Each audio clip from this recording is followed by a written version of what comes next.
¿Sabías que las mujeres emprendedoras impulsan y generan empleos en todo el mundo para el 40% de los más pobres? Por ello, cada vez más se enfatiza la importancia de políticas que fomenten el trabajo de las microempresarias que cuentan con menos oportunidades de ingreso. Latinoamérica no es ajena a esta tendencia.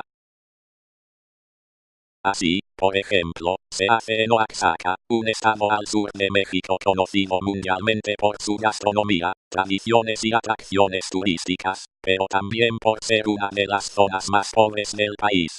Allí los ingresos laborales son menores al valor de la canasta básica de alimentos, según el índice de rezago social.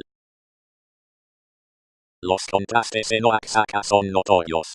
A pesar de ser un estado con ingresos bajos para sus pobladores, tiene una gran biodiversidad y riqueza natural, que los habitantes de zonas forestales han convertido en las últimas 2 décadas en una oportunidad económica. Los bosques ocupan el 45% del territorio nacional, y México alberga al 10% de todas las especies mundiales.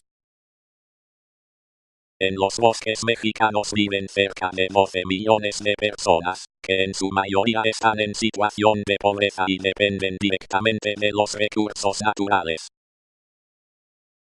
La promoción de emprendedores forestales en la Sierra Norte de Oaxaca, un proyecto que apoya el Banco Mundial, busca la sostenibilidad y la equidad de género, con más participación de la mujer.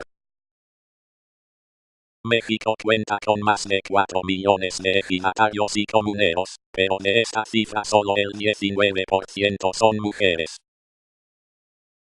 El proyecto busca empoderar a las comunidades rurales e incrementar el valor de los bosques, incorporando prácticas laborales sostenibles en el uso de los recursos naturales.